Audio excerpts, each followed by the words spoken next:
شرح صدر کر دے، میرے سینے کو کھول دے، میرے لیے میرا کام آسان فرما، میری زبان کی گرہ کھول دے، اور جو بات میں پہنچانا چاہتا ہوں وہ لوگوں تک پہنچا۔ رب زدنی علما نافعا، اے اللہ میرے علم میں اضافہ فرما، وہ بھی کون سا علم؟ نافع، نفع بخش۔ آج کل تو علوم بہت سے ہیں، لیکن ہم اللہ سبحانہ و تعالیٰ سے دعا یہ کر رہے ہیں کہ علم نافع عطا فرما، جو نفع دینے والا علم ہو، جو فائدہ مند ہو اس دنیا میں بھی اور آخرت میں بھی، ہمیں کامیاب کرے، ہمیں ناکام نہ کرے۔ تمام تعریفیں اللہ سبحانہ و تعالیٰ کے لیے جو ہم سب کا خالق ہے، مالک ہے، رازق ہے، معز ہے، حفیظ ہے، رب وہی ہے، اور الہ صرف اور صرف وہی ہے۔ انگنت درود و سلام نبی پاک محمد صلی اللہ علیہ وآلہ وسلم پر، جو امام الانبیاء اور خاتم النبیین ہیں۔ بہت ساری رحمتیں ہوں صحابہ رضی اللہ تعالیٰ عنہ اجمعین پر، تابعین پر، تبع تابعین پر، جنہوں نے، اور ائمہ اربعہ چاروں اماموں پر، اولیاء صالحین پر، جنہوں نے اپنی ساری زندگیاں صرف ایک مقصد کے لیے کھپا دی۔ وہ کیا تھا کہ یہ دین جس طریقے سے من و ان جیسے ان تک پہنچا، ویسے ہی اگلی نسلوں تک یہ دین پہنچ جائے، بغیر کسی ملاوٹ کے، بغیر کسی افراط اور تفریط کے، جیسے رسول اللہ صلی اللہ علیہ وسلم نے ان تک پہنچایا، صحابہ تک، اور جیسے صحابہ نے تابعین تک، اور جیسے تابعین نے تبع تابعین تک پہنچایا، ویسے ہی آگے سے آگے نسل در نسل یہ چلتا جائے۔ یقین جانے، آپ پڑھے نا، ساری زندگیاں کھپائی ہیں، کوئی ایسا محمد، کوئی زندگی کا کوئی ایسا شعبہ یا کوئی ایسی آپ کو ان کی ایکٹیویٹی یا کوئی ایسی ان کی آپ کو مشغولیات نظر ہی نہیں آتی، صرف ایک فکر ہے کہ یہ دین پہنچ جائے صحیح طریقے سے۔ اس لیے ہم دعا کرتے کہ اللہ کروڑوں رحمت کرے ان سب پہ۔ اعوذ باللہ من الشیطان الرجیم، بسم اللہ الرحمن الرحیم، ونفس وما سواها فألحمها فجورها وتقواها، قد أفلح من زكاها وقد خاب من دساها۔ پناہ مانگتا ہوں اللہ تعالیٰ کی شیطان مردود سے، شروع کرتا ہوں اللہ تعالیٰ کے نام سے جو بڑا مہربان نہایت رحیم ہے۔ اور نفس انسانی کی اور اس ذات کی قسم جس نے اس کو ہموار کیا، پھر اس کی بدی اور اس کی پرہیزگاری اس پر الہام کر دی۔ یقیناً فلاح پا گیا وہ جس نے نفس کا تزکیہ کیا، اور نامراد ہوا جس نے اس کو دبا دیا۔ یہ سورہ شمس کی 7 نمبر آیت سے لے کے 10 نمبر آیت تک ہے۔ آگے اس کی ساری وضاحت ہم کریں گے. تھوڑی سی بات چیت کہ یہ اللہ سبحانہ و تعالیٰ نے نفس انسانی کی قسم کھائی ہے. آج ہم تھوڑا نا بات کریں گے اس موضوع کے اوپر. یہ نفس کیا ہوتا ہے, یہ روح کیا چیز ہے, عقل کیا چیز ہے, ہمارا دل کیا چیز ہے, کرتا کیا, اندر یہ کیا ہے, اندر کچھ چلتا ہے, کچھ کشمکش ہے اندر. اس کے بارے میں تھوڑی سی بات کریں گے. اور یہی وہ کشمکش ہے جو باہر بھی ہمیں نظر آ رہی ہے. انشاءاللہ اس کے اوپر مختصر سی گفتگو کریں گے. اللہ اکبر. تو اس میں اللہ سبحانہ و تعالیٰ نے قسم کھائی ہے نفس انسانی کی, اور ساتھ یہ فرمایا کہ اس کو ہموار کیا. جیسے اللہ سبحانہ و تعالیٰ نے سارے اعضاء ہمارے اپنی اپنی ضرورت کے مطابق ہموار کیے, نہایت ہی تناسب کے ساتھ بنائے ہیں. کانوں کو دیکھ لو, ناک کو دیکھ لو, آنکھ کو دیکھ لو, زبان کو دیکھ لو, ہاتھوں کو دیکھ لو, پاؤں کو دیکھ لو. کوئی ایک عضو اپنی تناسب سے باہر ہو جائے, یقین جان لیجئے انسان کی شکل بگڑ کے رہ جاتی ہے. کیوں جی؟ اور آج کل تو آپ کو ویسے بڑی آسانی سے یہ بات سمجھ آ جاتی ہے. وہ کارٹونوں میں نہیں ہوتا کسی کا کان بڑا, کسی کا ناک بڑا. کیوں بھائی, بندہ کہتے ہیں کہ ابھی what do you call it, پینوشیو, پتہ نہیں کیا ایک کارٹون ہے جس کا ناک بڑا تھا. یس, میں نے شاید پہلے بھی کہا تھا واقعہ سنا. یہ کہنا بڑا آسان ہے, لیکن آپ کبھی دیکھا نہیں, شاید آپ میں سے کسی نے دیکھا کبھی کسی کا کوئی عضو, کان, ناک یا ہاتھ یا پاؤں ضرورت سے زیادہ بڑا دیکھا کبھی کسی نے؟ میں نے دیکھا ہوا. صدر بازار میں ایک دفعہ شاپنگ کے لیے گیا, حیران ہو گیا میں. ایک شخص پھر رہا تھا, عام قد جیسے ہمارے قد ہیں, لیکن اس کے ہاتھ اتنا بڑا ہاتھ. میں کہ اس کو ایسے پراپر انگلیوں میں بڑی بڑی, میں کہ اس کو کیا ہوا ہے, یہ کیا؟ وہ پتہ لگا کوئی بیماری ہے جس میں ان کے ہارمونز ان کے جو ہے نا بڑھ جاتے ہیں, انکریزز ٹو مچ. اسی طرح ایک دفعہ مسجد میں, ڈیفینس کی مسجد میں جلدی میں گیا وضو کرنے. تو میں وضو کرتے کرتے, نماز کھڑی ہو رہی تھی, تو اللہ اکبر, وضو کے دوران جب میں پاؤں دھوا تو ایک دم میرے پاس جو وضو بندہ نے, مجھے کیا پتا وہی وضو کر رہا تھا بندہ, اس کا پاؤں جب آیا نا دھونے کے, میں ڈر گیا. بہت کم میں ڈرتا, میں کوئی یہ کیا چیز ہوتا نا ساتھ والا پاؤں دھو رہا ہے. اٹ واز دس بگ, یقین جانے, اتنا بڑا پاؤں اور اتنا موٹا پاؤں. بندہ نارمل ہے, اس کا ایک پاؤں اتنا موٹا اور اتنا بڑا.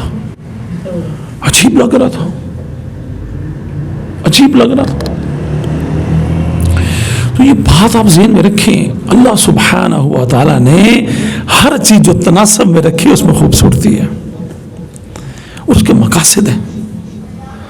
اللہ سبحانہ و تعالیٰ نے یہاں پہ یہ کہا ہے جیسے تمہارے سارے عضو میں نے تناسب سے بنائے ہیں, ویسے تمہارے امتحان, تمہاری آزمائش کے مطابق تمہارا نفس بھی میں نے وہ بھی تناسب سے بنایا ہے.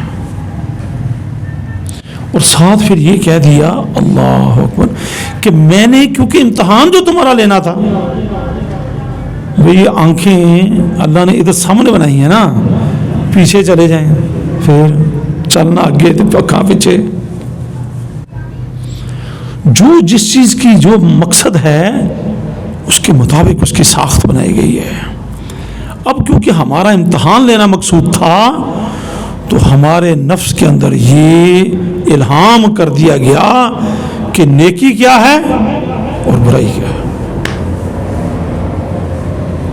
نفس کے اندر الہام کر دیا گیا, ڈال دیا گیا اس کے اندر. اللہ. اب آگے فرمایا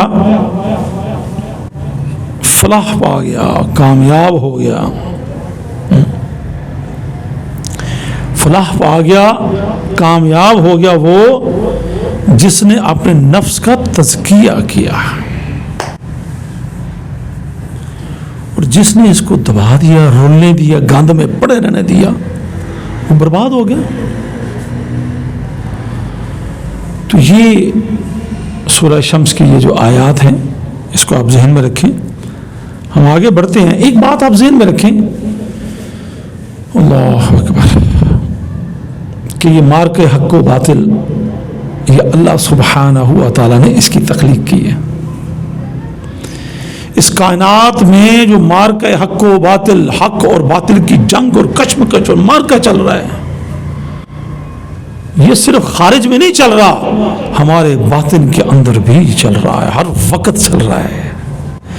یاد رکھیں, یہ ہمارے اندر کی کشمکش اور جنگ ہی کی وجہ سے تو ہمارے خارج میں اور باہر جو ہے نا اتنا بڑا فساد اور جنگ و جدال کھڑا ہے.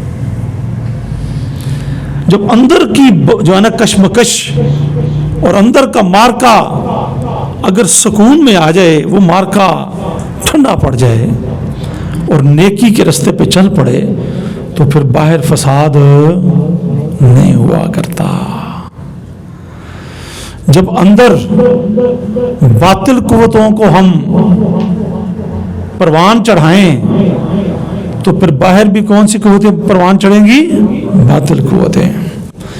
جب اندر ہم حق کی قوتوں کو پروان چڑھائیں گے, اللہ سبحانہ و تعالی, رسول اللہ صلی اللہ علیہ وآلہ وسلم, قرآن حکیم اور اس سے متعلق جتنی بھی باتیں, یا یوں کہہ لیں روحانی قوتوں کو ہم پروان چڑھائیں, تو پھر کیا ہوگا؟ باہر بھی امن, سکون اور سلامتی ہوگی. پھر صحیح اسلام ہوگا, سلامتی. ورنہ کیا ہوگا؟ فساد ہوگا. اور آج فساد ہی فساد, یہی تو ہو رہا ہے. تو یہ مارکہ حق و باطل, کیونکہ جن و انس کا آزمائش ہونی تھی, اللہ سبحانہ و تعالیٰ نے خود اس کو تخلیق دی, خود اس کو شروع کیا. آپ کو یاد ہے کہ ہم نے پچھلی دفعہ بھی اس پہ بات کی تھی کہ اس دنیا میں دو ہی گروہ ہیں, ماننے والے اور انکار کرنے والے. اور ماننے والوں میں ہم مانتے ہیں تو کس بات سے شروع کرتے ہیں کہ ہم ماننے والے ہیں؟ لا الہ الا اللہ محمد رسول اللہ, یہی وہ کلمہ ہے نا. اسی کلمے کی بات کو آگے ہم بڑھا رہے ہیں کہ یہ جو لا الہ, یہ طاغوت کا انکار ہے, ہر اس معبودان باطلہ کا انکار ہے جو اللہ کے مقابلے میں اپنی اطاعت کرواتا ہے یا اپنی اطاعت کروانے پہ راضی ہے. تو ہم نے کہا تھا 5 طاغوت ہیں. کون کون سے ہیں؟ تانوں سون میں بھی نہیں دینا. ہاں جی, بولے بولے جلدی بولے.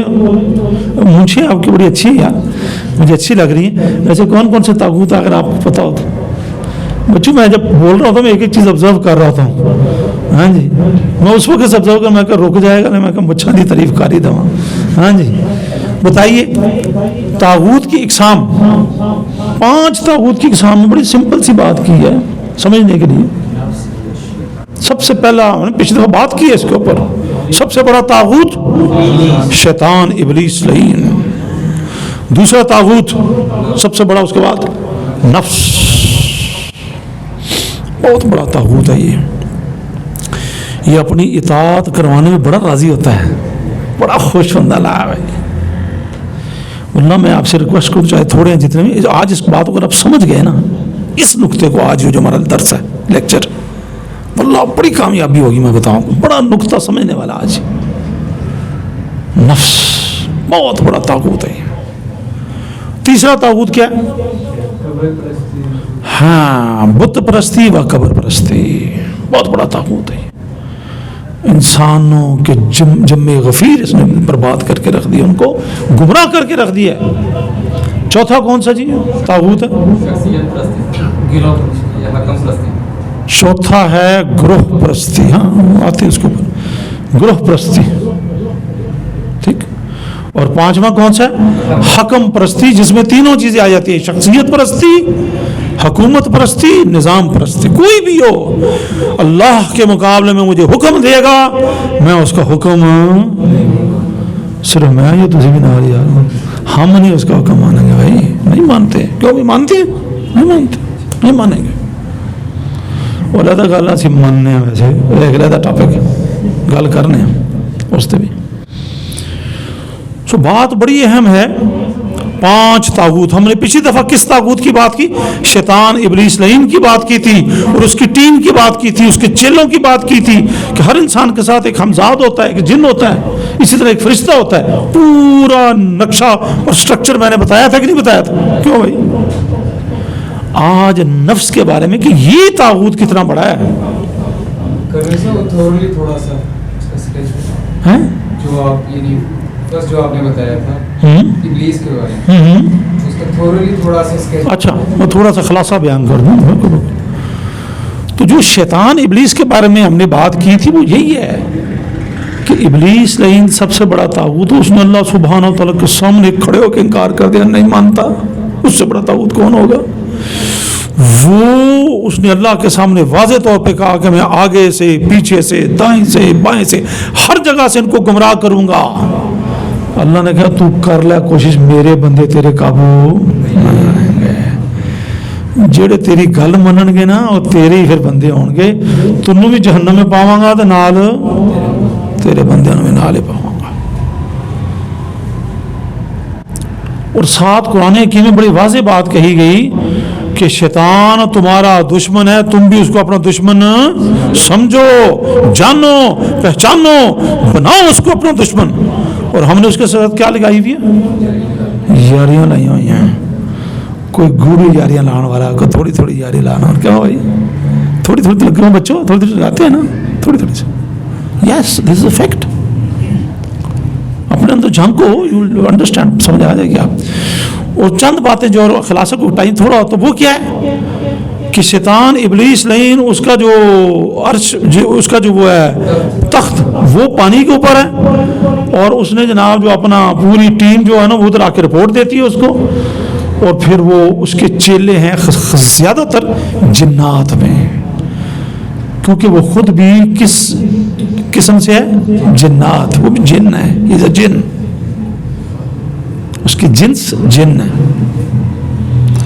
تو اس لیے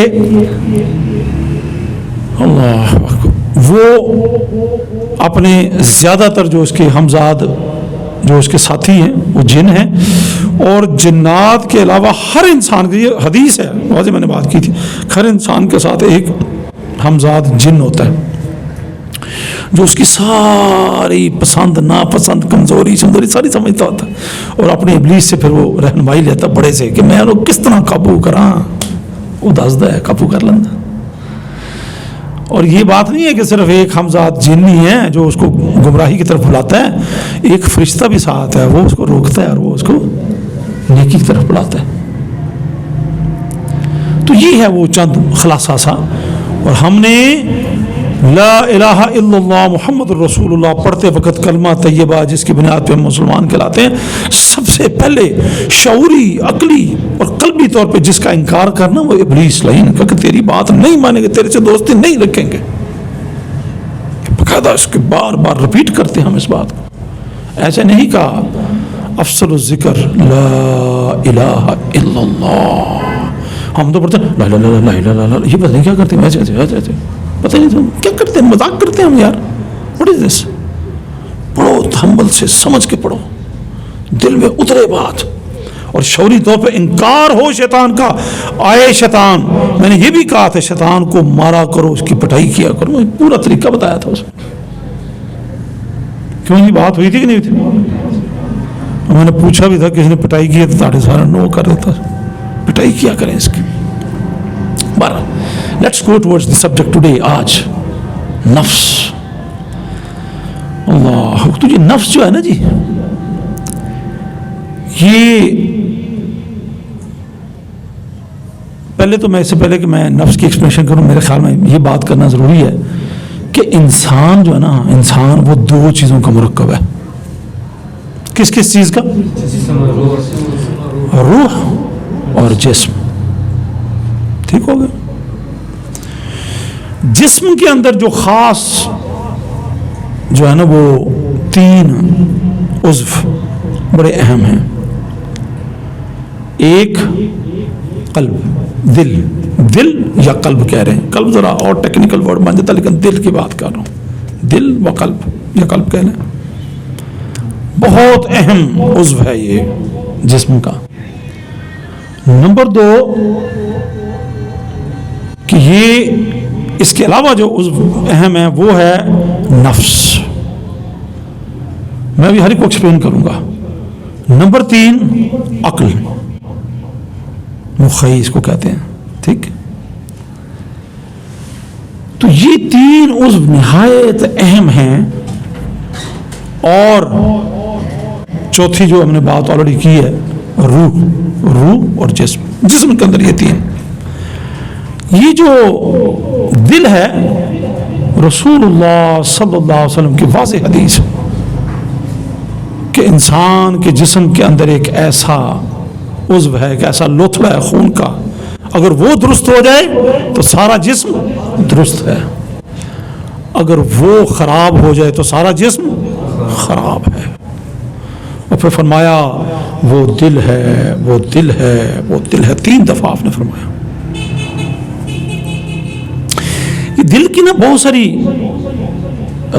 پہلو ہیں، اس کے دل کے بہت ساری ایکٹیویٹیز ہیں۔ سب سے پہلا اس کا حیوانی پہلو یا جسمانی پہلو کہ یہ سینٹرل پلیس ہے، سینٹرل عضو ہے جہاں سے پمپنگ کرتا ہے یہ خون کی، یہ بند ہو جائے تو پورا جسم بند ہو جاتا۔ سو یہ بہت اہم عضو ہے جسمانی لحاظ سے بھی۔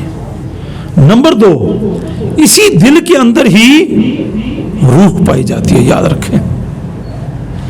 نمبر 3 اور اس دل کے اندر روح کا مسکن جو ہے نا، روح اس دل کے اندر ہے، اور ادھر سے پھر آگے پورے جسم میں روح سرایت کرتی ہے، اور جب نکلتی ہے تو پورے جسم نکلتے دل سے بھی نکل کے چلے جاتی ہے۔ اگلی بات کہ نفس جو ہے وہ بھی کہاں پہ ہوتا ہے؟ وہ بھی دل ہی کے اندر، اس کا بھی مرکز دل ہی ہے، اس لیے بڑا اہم پہلو ہے، بہت اہم عضو ہے یہ دل۔ تو ایک تو بات یہ دل کے بارے میں۔ نمبر 2 نفس، یہ نفس کیا چیز ہے؟ نفس کے بارے میں سمجھ لیں، یہ بھی جیسے اللہ سبحانہ و تعالی نے باقی عضو بنائے ہیں، اسی طریقے سے ہمارا نفس یہ بھی ایک عضو ہے، اور یہ عضو دل کے اندر ہوتا ہے، اور یہ 2 اس کے پہلو ہیں، 2۔ ایک پہلو اس کا حیوانی یا جسمانی پہلو ہے کہ یہ آپ کے جسم کی تمام تر ضروریات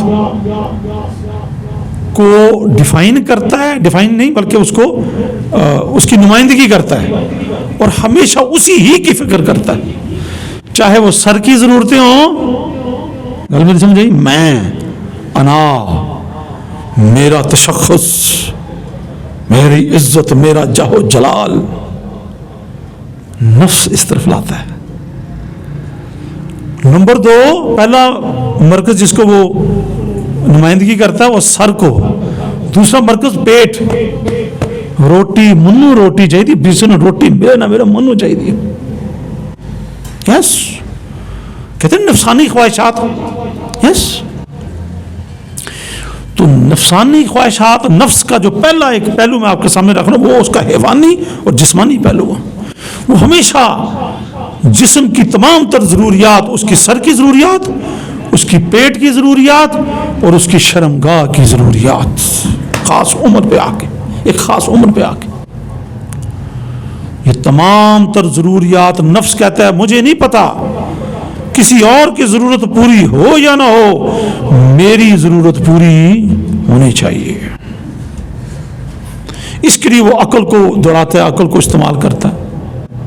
تو یہ اس کا ایک پہلو ہے، اور ایک اور پہلو اس کا ہے، وہ ہے روحانی پہلو، یا آپ کہہ لیں اخلاقی پہلو۔ اس کو نفس لوامہ کہا جاتا ہے، اس کو کیا دوسری زبان میں ضمیر بھی کہا جاتا ہے، وہ اسی نفس کا دوسرا حصہ ہے۔ ایک حصہ کہ یہ نمائندگی کرتا ہے جسم کی تمام تر ضروریات اور تمام تر لذت اور خواہشوں کی، دوسرا حصہ اس کا روحانی پہلو ہے جس کو نفس لوامہ کہا جاتا ہے، یا یوں کہہ لیں جس کو ضمیر کہا جاتا ہے، وہ بھی دل کے اندر ہی ہے، وہ بھی ادھر ہی ہے. ٹھیک. اور یہ نفس لوامہ کیا ہے، اس کی ہم قرآن کی آیت بھی آپ کے سامنے رکھوں گا، لیکن سمجھنے کے لیے اس بات کو، ملامت کرنے والا نفس. جب بھی کوئی برا عمل کرتا ہے تو اس کا جسمانی پہلو نفس کا، وہ تو کہتا ہے مجھے نہیں پتا برا یا اچھا ہے، مجھے روٹی چاہیے، مجھے نہیں پتا برا یا اچھا ہے، میری نفسانی خواہشات پوری ہونی چاہیے. لیکن جو اخلاقی پہلو ہے، یہ جو ضمیر ہے، جو نفس لوامہ، وہ اس کو ملامت کرتا، دیکھ یہ غلط بات کر رہا ہے، تو غلط کر رہا ہے. آج تو نے کسی کے ساتھ زیادتی کی ہے، کل جب تیرے ساتھ زیادتی ہوگی تو اسی طرح روئے گا، پیٹے گا. یہ جو ضمیر ہے نا، وہ کہتے ہیں تیرا تو ضمیر ہی لگتا ہے مر گیا ہے، کہتے ہیں. اس کو میں ڈیفائن کروں گا، بتاؤں گا. تو یہ نفس کا جو دوسرا پہلو ہے، روحانی پہلو، اس کا اخلاقی پہلو، یہ بھی بہت اہم ہے، بہت اہم. اسی پہ تو سارا کام ہونا ہے. یہ ایک ریفری یہ ریفری ہے.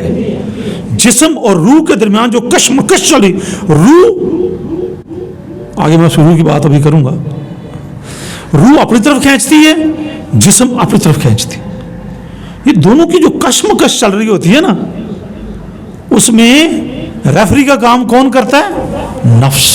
نفس لوامہ ریفری کا کام کرتا کہ یہ صحیح ہے، یہ غلط ہے. اذان ہو رہی کیا؟ بڑی دور. یہ کیا ٹائم ہوا؟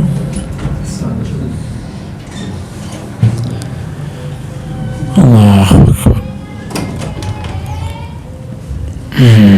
میخر ہونے دے اس کو مکمل، پھر کرتے ہیں.